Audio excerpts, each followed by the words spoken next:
সাদা কাক। এই বিষ্ণুপুর নামটি কেন হয়? মল্লার রাজারা পরম বৈষ্ণব ছিলেন। তাদের রাজধানী তারা ভগবান শ্রী বিষ্ণুর নামে অর্পণ করেছিলেন, তাই এর নাম দেন বিষ্ণুপুর। আজকে আমরা বিষ্ণুপুর চলে এসেছি, এবার দেখাচ্ছি আপনাদেরকে মন্দিরগুলো ঘুরে। ঠিক আছে।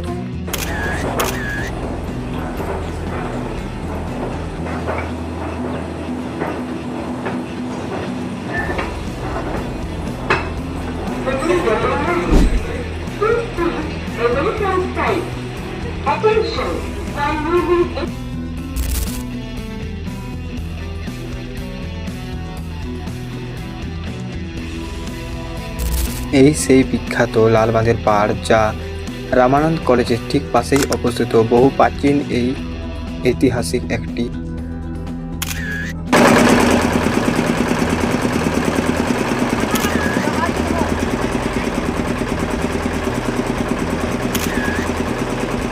এই নৌকাগুলো দেখতে পাবে লালবাঁধের ঠিক পাশেই। এর ভাড়া মাত্র 30 টাকা।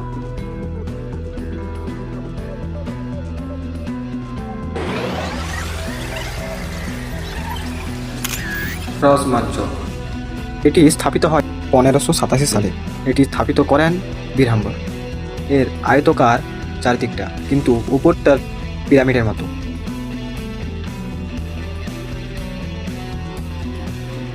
এটি বহু প্রাচীন এবং একটি পুরনো ঐতিহ্যের কথা মনে করিয়ে দেয় এই মন্দিরগুলি।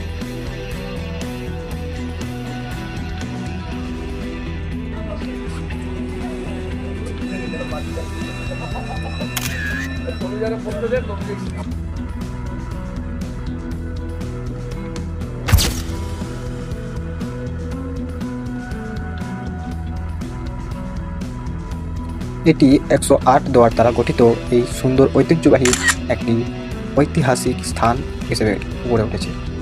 এটি খুবই সুন্দর এবং অতুলনীয়।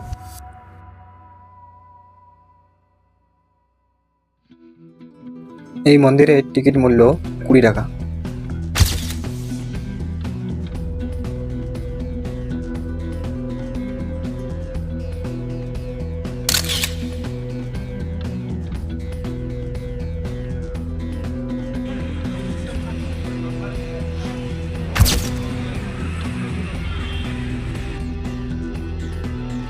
এবার আমরা যাচ্ছি শ্যামরাই মন্দির দেখার উদ্দেশ্যে। শ্যামরাই মন্দির এই সামনেই শ্যামরাই লেখাটি আপনারা দেখতে পাবেন, এবং ভেতর দিয়ে চলে এলে দেখতে পাবেন এখানে প্রচুর শিল্প রয়েছে, যা হাতের তৈরি করা মাটির জিনিস, যা খুবই সুন্দর এবং খুবই স্বল্প মূল্যে এসব জিনিস পাওয়া যাচ্ছে। আমরা জানবো মন্দিরটার ইতিহাস।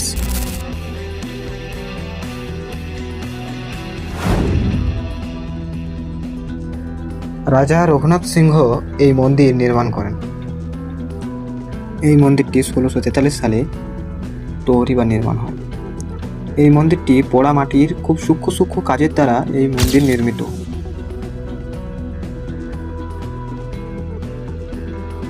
এই মন্দির যারা দেখাশোনা করে তাদের কাছ থেকে জানতে পারলাম যে এই মন্দির নাকি প্রায় 400 বছরের পুরনো।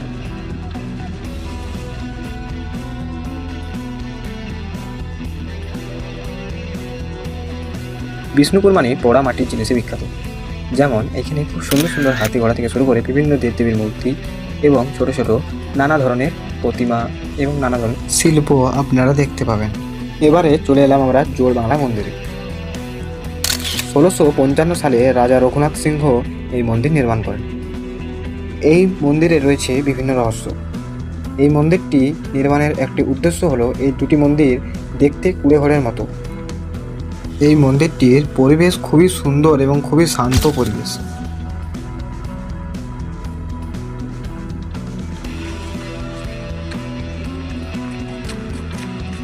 বিষ্ণুপুরের এই একটি মন্দির। এই মন্দিরটি আমি ঠিক নামটা জানি না, কিন্তু এই মন্দিরটি দেখতে খুবই সুন্দর। এই মন্দিরটি চারিদিক থেকে রূপে গুণে অতুলনীয়। এই মন্দির এত সাজানো গোছানো যে কিছু আর বলার নেই।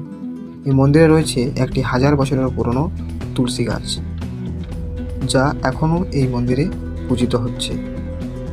এই মন্দিরের ভিতরে আছে নিতাই গৌর, এবং এর পাশেই আছে একটি দুর্গা মন্দির, যা প্রায় আনুমানিক 250 বছরের পুরনো।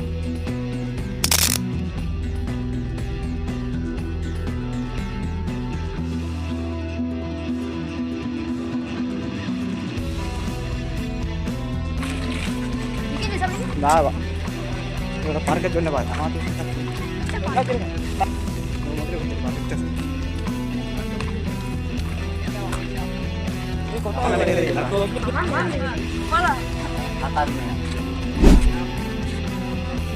ইউটিউব আপলোড হয়ে যায়।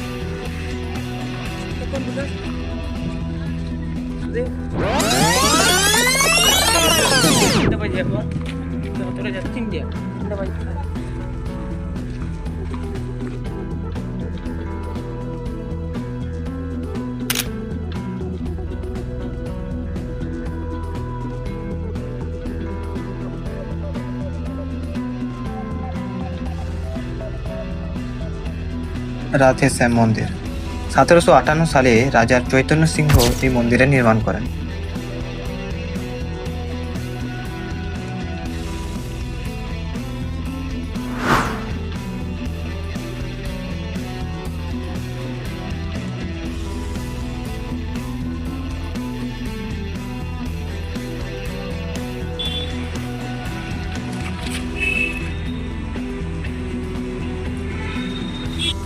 এখানে এসে দেখলাম একটি সাদা কাক, যা দেখা মাত্রই আপনাদের সাথে শেয়ার করলাম। আপনারা দেখে বলুন এটা কি। দলমান কামান, সালটা 1782। যুদ্ধের সময় বিষ্ণুপুরকে মারাঠার হাত থেকে বাঁচানোর জন্য এই দলমান কামান ব্যবহার করা হতো। এটি স্বয়ং মদন মোহন চালিয়েছেন।